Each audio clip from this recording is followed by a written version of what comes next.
Hello all! ఇది అమ్ము చెప్పే కథలు. ప్రేమ నుండి భయం వరకు, రహస్యం నుండి ఆనందం వరకు అన్ని కథలు వినేద్దామా? చాలా అంటే చాలా అలసటగా ఉంది సారథికి. ఇల్లు మారడం, ఇంకా వర్కర్స్‌తో వర్క్ చేయించడం, తర్వాత ఎమర్జెన్సీ ఆపరేషన్‌తో చాలా అలసిపోయినట్లుగా అనిపించింది తనకి. ఇంటికి వెళ్తూనే కృష్ణకి ఏమైనా కావాలేమో అని ఇంటి ల్యాండ్‌లైన్‌కి ఫోన్ చేశాడు సారథి. అదే పనిగా ఫోన్ మోగుతుంది తప్ప కృష్ణ ఫోన్ తీయకపోయేసరికి ఎందుకో సారథికి భయంగా అనిపించింది. సహజంగా వెళ్ళే కార్ స్పీడ్ కంటే అతి వేగంగా కార్‌ని ఇంటివైపు పోనిచ్చాడు. ముప్పావు గంటలో చేరుకోవాల్సిన ఇంటిని 20 నిమిషాల్లో చేరుకున్నాడు సారథి. అదే పనిగా కృష్ణకి ఫోన్ చేస్తూనే వేగంగా ఇంటి ముందు కార్‌ని ఆపాడు. కృష్ణకి ఫోన్ డయల్ చేస్తూనే గేట్ తీసుకొని మెయిన్ గుమ్మం ముందు నిలబడ్డాడు సారథి. ల్యాండ్‌లైన్ ఫోన్ మోగుతున్నా శబ్దం వినిపిస్తోంది. కానీ కృష్ణ ఏంటి ఇన్నిసార్లు ఫోన్ చేసినా తీయడం లేదు అంటూ తలుపు కొట్టబోయి అర సెకండ్ ఆగాడు. ఇంట్లో నుండి లీలగా ఎవరో పాట పాడటం వినిపించింది. తలుపు కొట్టేవాడల్లా ఆగి కిటికీలో నుండి పాడుతుంది ఎవరా అన్నట్టు చూశాడు సారథి. డైనింగ్ టేబుల్ దగ్గర కూర్చొని పాట పాడుతూ షోకేస్‌లో పెట్టవలసిన బొమ్మలను తుడుస్తూ కనిపించింది కృష్ణ. రింగ్ అవుతున్న ఫోన్ని కృష్ణని మార్చి మార్చి చూస్తూ ఫోన్ కట్ చేసి మళ్ళీ కాల్ చేశాడు సారథి. ఫోన్ రింగ్ అవుతుంది తప్ప కృష్ణ మాత్రం ఫోన్ తీయకుండా తన పని తాను చూసుకుంటోంది. ఆశ్చర్యంగా కృష్ణని చూస్తూ తలుపు కొట్టాడు సారథి. ఒకసారి తలుపు కొట్టిన వెమ్మటే తలుపు తీయడం చూసి మరి కాస్త ఆశ్చర్యపోయాడు సారథి. ఆశ్చర్యంగా కృష్ణని చూస్తూ లోపలికి వస్తున్న సారథితో వేడి నీళ్లు పెట్టమంటారా స్నానానికి అని నవ్వుతూ అడిగింది కృష్ణ. చిన్నగా తల ఊపి బెడ్రూమ్ వైపు వెళ్తూ వంటగదిలోకి వెళ్తున్న కృష్ణని చూస్తాడు. కృష్ణా అని పిలుస్తాడు చిన్న గొంతుతో. చెప్పండి అంటూ టక్కున వెనక్కి తిరిగి ఏమైనా కావాలా అని అడుగుతుంది. ఏమీ లేదు అన్నట్టు తల ఊపి వేడినీళ్ళు పెడతానని వంటగదిలోకి వెళ్తున్నావు ఎందుకు అని అడిగాడు. అయ్యో మీకు తెలీదా వేడినీళ్ళు కావాలంటే మా ఊర్లో కట్టెల పొయ్యి మీద పెడతారు. ఇది సిటీ కదా గ్యాస్ పొయ్యి మీద పెడదామని అంటుంది నవ్వుతూ. అవసరం లేదు ఇలా రా అంటూ తనని దగ్గరికి పిలిచాడు. వేడినీళ్ళు కావాలి అన్నారు అంటూనే సారథి దగ్గరికి వచ్చింది కృష్ణ. హీటర్ ఎలా వాడాలో చెప్పి ట్యాప్ చెప్పమని చెప్పాడు సారథి. సారథి చెప్పినట్లే చేసింది కృష్ణ. ట్యాప్‌లో నుండి పొగలు కక్కుతూ వస్తున్న వేడినీళ్ళను ఆశ్చర్యంగా కళ్ళు పెద్దవి చేసి ఈ పట్నంలో అన్నీ భలే వింతగా ఉన్నాయండీ అంటుంది. మా పట్నంలో అన్నీ వింతగా ఉన్నాయో లేవో తెలీదు గానీ నువ్వు మాత్రం చాలా వింతగా కనిపిస్తున్నావు నాకు అంటాడు సారథి బాత్రూమ్ డోర్ క్లోజ్ చేస్తూ. అయోమయంగా బాత్రూమ్ వైపు చూస్తూ నేను వింతగానా అని ఆలోచిస్తూ నిలబడింది కృష్ణ. ఫ్రెష్ అయి బాత్రూమ్ డోర్ ఓపెన్ చేసిన సారథికి అయోమయంగా ఆలోచిస్తూ ఇంకా బాత్రూమ్ దగ్గరే నిలబడిన కృష్ణ కనిపించింది. చిన్నగా తలకాయ అడ్డంగా ఊపుతూ టవల్‌తో ఒళ్ళు తుడుచుకుంటూ కాస్త అడ్డు తప్పుకుంటే లోపలికి వెళ్తాను అని నీరసంగా అంటున్న సారథికి దారి ఇచ్చింది. చాలా నీరసంగా కనిపిస్తున్నారు ఏమైనా తిన్నారా లేదా అని అడిగింది. అంత టైం ఎక్కడ ఉంది కృష్ణ నువ్విచ్చిన కాఫీనే అని బట్టలు వేసుకొని బెడ్డుపై వాలిపోతూ ఆవలిస్తూ గుడ్ నైట్ కృష్ణ నన్ను లేపొద్దు ప్లీజ్ అంటూ నిద్రలోకి జారుకున్నాడు. బాగా అలసిపోయారనుకుంటా పాపం అని ఎటువంటి శబ్దం చేయకుండా గదిలో ఉన్న లైట్లన్నీ ఆఫ్ చేసి బయటకు వెళ్ళింది. గేట్, గుమ్మం, తలుపులు వేశానో లేదో అని ఒకటికి 4 సార్లు చెక్ చేసుకొని ఇంట్లో ఉన్న లైట్లన్నీ ఆఫ్ చేసి గదిలోకి వచ్చి కింద పడుకుంది కృష్ణ. ఉదయం 7 అవుతుంది అనగా మత్తుగా కళ్ళు తెరిచాడు సారథి. ఇల్లంతా సాంబ్రాణి పొగతో నింపేసింది.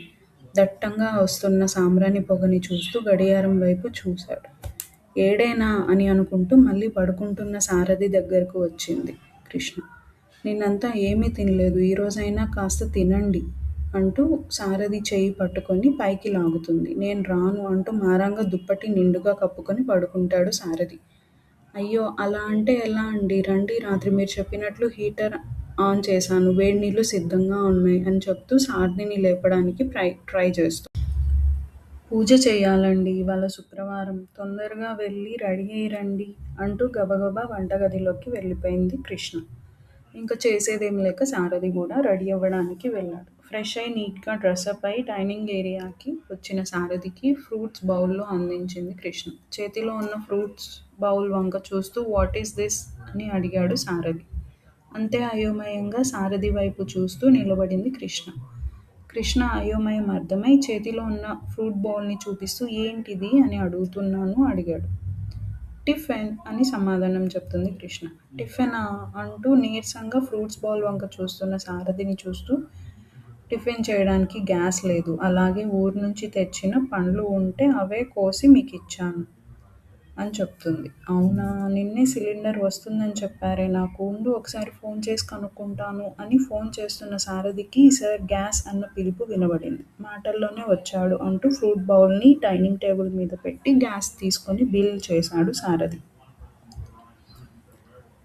డబ్బులు లెక్క చూసుకొని కృష్ణ వైపు యగాదిగా చూసి మారు మాట్లాడకుండా వెళ్ళిపోయాడు గ్యాస్ అతను. ఇతనెందుకు కృష్ణని అలా చూస్తున్నాడు అని అనుకుంటూనే వెనక్కి తిరిగిన సారథి నవ్వడం మొదలెట్టాడు. నవ్వుతున్న సారథిని చూసి చేస్తున్న పనిని ఆపి చిన్నగా ఆయాసపడుతూ ఏమైందండీ? ఎందుకు నవ్వుతున్నారు? అని అడిగింది కృష్ణ.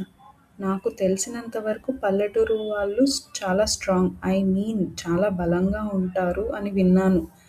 అది మాటల వరకే పరిమితం అనుకుంటా. చేతుల్లో ఉత్త శూన్యమే. ఒక గ్యాస్ సిలిండర్‌ని లేపడానికి కష్టాలు పడుతున్నావు. అయ్యో రామా! ఈరోజు నేనున్నాను కాబట్టి సరిపోయింది. నేను లేనప్పుడు బండ వస్తే ఏం చేస్తావ్? అంటూ కృష్ణ చేతుల్లో ఫోన్ని పెట్టి గ్యాస్ బండను తీసుకెళ్ళి గ్యాస్ ఫిట్ చేసి పనిలో పడ్డాడు సారథి. ఏం చేస్తాను? మీరొచ్చేంత వరకు ఎదురు చూస్తూ కూర్చుంటా. అంతే అంటుంది సారథి వెనకాల వెళ్తూ కృష్ణ. అనుకున్నా అంటూ గ్యాస్ ఫిట్ చేసి పొయ్యి అంటించడం వచ్చా లేదా? అది కూడా రాదా మేడం గారికి? అని అంటాడు సారథి వెటకారంగా. వచ్చండి. ఇక నుండి నేను ఉండాల్సింది పట్నం అని కొన్ని పనులు నేర్పించి మరీ పంపించారు మా వాళ్ళు అంటూ పొయ్యి అంటించి పొయ్యి మీద పాలు పెట్టింది కృష్ణ. అబ్బో! ఏం నేర్చుకున్నావేంటి? అంటూ ఏదో గుర్తు వచ్చినట్లు అవును మరి నిన్న కాఫీ ఎలా పెట్టావ్? అని అడిగాడు సారథి అనుమానంగా. ఇదిగో ఈ డబ్బాలో పెడితే పాలు వేడి అవుతాయంట కదా! నిన్న పనిచేసే అబ్బాయిని అడిగితే చెప్పాడు. అబ్బాయి మంచోళ్ళలా ఉన్నాడు. దగ్గరుండి పాలు కాచి మరీ ఇచ్చాడు. ఎలా వాడాలో చెప్పమని అడిగితే మిమ్మల్ని అడిగి తెలుసుకోమని చెప్పి తన పని తాను చూసుకున్నాడు అని చెప్పింది కృష్ణ మైక్రో ఓవెన్‌ని చూపిస్తూ. పర్లేదే ఈ మాత్రం తెలివితేటలుంటే బతికేయొచ్చు ఈ పట్నంలో అని నవ్వుతూ ఇంతకీ ఏ పనులు నేర్చుకున్నావో చెప్పలేదు?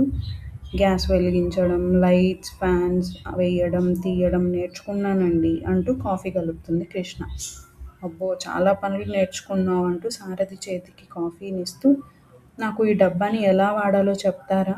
అని అడుగుతుంది. చెప్తాను కానీ దానిని డబ్బా అనరు. మైక్రో ఓవెన్ అని అంటాడు సారథి. సారథి పలుకుతున్నప్పుడు సారథి పెదాలను క్షుణ్ణంగా గమనించి మళ్ళీ మైక్రో ఓవెన్ అనడానికి ప్రయత్నం చేస్తుంది కృష్ణ. మొదట 1, 2 సార్లు తప్పు పలికినా సారథి ఆ తప్పుని సరిదిద్దడంతో మైక్రో ఓవెన్ అనడం నేర్చుకుంది. చెప్పండి ఇది ఎలా వాడాలి? అని అడుగుతుంది కృష్ణ. దానికంటే ముందు నువ్వు నేర్చుకోవాల్సింది ఫోన్ ఎలా వాడాలి అని. రా అంటూ ల్యాండ్‌లైన్ ఎలా వాడాలో నేర్పించాడు. ల్యాండ్‌లైన్‌ని ఎలా వాడాలో నేర్చుకొని సిటీలో బతకాలంటే చాలా పెద్ద పెద్ద పనులు నేర్చుకోవాలండి అంటుంది కృష్ణ ఫోన్ వైపు వింతగా చూస్తూ. కృష్ణ మాటలు వింటూ టీవీ ఆన్ చేశాడు సారథి. ఈ పూటకు ఉప్మా చేసేస్తాను. రేపటి నుండి ఏదైనా టిఫిన్ చేస్తాను. సరేనా మీకు? అని అడుగుతుంది కృష్ణ. కృష్ణ ప్రశ్నకి ఎటువంటి ఆన్సర్ చెప్పకుండా టీవీలో స్క్రోల్ అవుతున్న న్యూస్‌ని చూస్తున్నాడు సారథి. అదే న్యూస్‌ని న్యూస్ రీడర్ చెప్పడంతో అప్రయత్నంగా కృష్ణ కూడా టీవీ వైపు చూస్తుంది. టీవీ వాళ్ళు చూపిస్తున్న విజువల్స్‌ని చూస్తూ కళ్ళు మూసుకొని ఉదయమే ఇలాంటి పాడు వార్తలు ఎందుకండీ? అని అంటుంది కృష్ణ చిరాగ్గా. పాడు వార్తలు కాదు కృష్ణ. చూడు ఎవరో ఒక అమ్మాయిని ముక్కలు ముక్కలుగా కోసి ఊరవతల పడేశారంట. అలా ఎవరు చేశారు? ఎవరికీ తెలీదు. ఎటువంటి ఆధారాలు లేవు. ఆ అమ్మాయిని గుర్తుపట్టడం కూడా కష్టంగా ఉంది అంటున్నారు పోలీసులు అంటూ ఆ న్యూస్ గురించి క్లుప్తంగా వింటూ ఇలాంటి వాళ్ళని నరికి పడేయాలి అని అంటాడు సారథి కసిగా. అలాంటి వాళ్ళని కాదు. అసలు అలాంటి వార్తలు జనాభాకి చూపిస్తున్న వీళ్ళని పట్టుకొని 4 తగిలించాలి. ఛీ! పాపిష్టి లోకం, పాడు సమాజం అని తిట్టుకుంటూ వంటగదిలోకి వెళ్ళిపోయింది. కృష్ణ మాటలు వింటూ టీవీలో వస్తున్న న్యూస్‌ని చూస్తూ కూర్చున్నాడు సారథి. కమిషనర్ ఆఫీస్‌లో. చాలా ముఖ్యమైన సమావేశం అనుకుంటా. అందరి మొహాల్లో ఒకటే టెన్షన్ కనిపిస్తుంది అక్కడ పోలీస్ ఆఫీసర్లందరికీ. చాలా సీరియస్ వదనంతో అక్కడికి వచ్చాడు city police commissioner Arjun. Arjun రాకను గమనించిన పోలీసులందరూ కూడా అర్జున్‌కి రెస్పెక్ట్ ఇస్తూ లేచి నిలబడ్డారు. అందరి వైపు చూస్తూ కూర్చోమని సైగ చేస్తూ ప్రొజెక్టర్ ఆన్ చేశాడు అర్జున్. ప్రొజెక్టర్ మీద కనిపిస్తున్న విజువల్స్‌ని చూపిస్తూ, అలాగే ఆ రోజు టీవీలో ప్రసారమైన న్యూస్‌ని చూపిస్తూ, ఇలాంటి కేస్ మీకు రావడం ఇది 5వది. ఇదంతా చేస్తుంది ఎవరు? అని పోలీసులను, విలేకరులను అడుగుతున్న ఫుటేజ్ చూపిస్తూ, ఈ ప్రశ్నకి సమాధానం మనం చెప్పలేకపోతే మనమందరం జాబ్స్ వదిలేసి ఇంట్లో కూర్చొని అంట్లు తోముకోవాల్సిందే అంటూ అందరి వైపు సీరియస్‌గా చూస్తూ, చిన్న ఆధారం కూడా దొరక్కుండా అంత ఈజీగా ఎలా చంపగలుగుతున్నాడు? చంపితే చంపాడు. కానీ ఎందుకు ఇలా? బాడీ మొత్తాన్ని ఏ పార్ట్‌కి ఆ పార్ట్ సెపరేట్ చేసి, పీసెస్‌గా చేసి మరీ బయట పడేస్తున్నాడు అని పోలీసును అడుగుతున్నట్లు మనసులో ఉన్న ప్రశ్నలను అడుగుతున్న కమిషనర్‌తో. మీరు అనుకున్నట్లు ఇది 5వది కాదు సార్, 7వ కేస్ అని వినిపించిన గొంతు వైపు సీరియస్ లుక్‌తో చూస్తూ ఎవరు? అని ప్రశ్నిస్తూ కళ్ళు చిట్లించి మరీ చూస్తున్నాడు కమిషనర్ మాట్లాడేది ఎవరా అన్నట్లు. కమిషనర్ ప్రశ్నకి లేచి నిలబడి assistant commissioner Surya Prakash, crime branch, new joining sir అని సెల్యూట్ చేసి సీరియస్ లుక్‌తో చెప్పాడు సూర్య. సూర్య వైపు ఎగాదిగా చూస్తూ బ్యాచ్ నెంబర్ అని అడిగాడు. బ్యాచ్ నెంబర్ చెప్పిన సూర్య వైపు చూస్తూ, నువ్వు బ్యాచ్‌లో టాపర్ అయినంత మాత్రాన నువ్వు చెప్పింది నిజమని నేను ఎలా గుడ్డిగా నమ్మాలి? నా దగ్గర ఆధారాలున్నాయి సార్ అన్నాడు సూర్య. ఏవి చూపించు? అని తన మాట పూర్తి కాకుండా ముందుకు వచ్చి నిలబడ్డాడు సూర్య. ఇలాంటి పరిస్థితుల్లో బాడీ దొరకడం మీకు మొదటిది. అది కూడా సిటీ చివరన. అచ్చు ఇదే విధంగా బాడీ మొత్తాన్ని చిన్న చిన్న ముక్కలుగా కోసి నగర శివారులో పడి చూడడం నేను 2వది అని చెప్తున్న సూర్యతో, నేను చూసిన మర్డర్‌కి నువ్వు నాకు చెప్తున్న మర్డర్స్‌కి కారణం ఒకడే అని నమ్మకం ఏంటి? అని అడిగాడు కమిషనర్. ఎందుకు అంటే ఇద్దరం చూసిన మర్డర్స్‌లో కామన్‌గా ఉండే 2 విషయాలు కనిపిస్తున్నాయి అంటూ ప్రొజెక్టర్ మీద తను తెచ్చిన ప్రూఫ్‌ని చూపిస్తూ, 2 బాడీలు కూడా సిటీ ఔట్‌స్కట్స్‌లోనే దొరికాయి. అది కూడా ఒకే విధంగా అంటూ కమిషనర్ చూపించిన ప్రూఫ్, తన దగ్గరున్న ప్రూఫ్‌ని 2 కూడా పక్కన పెట్టి చూపిస్తూ, ఇలా బాడీలో చుక్క నెత్తురు లేకుండా బాడీ అంతా చిన్న చిన్న పీసెస్ కోసి, అది కూడా ఏదో ప్రొఫెషనల్ కోసినట్లు ఉంది.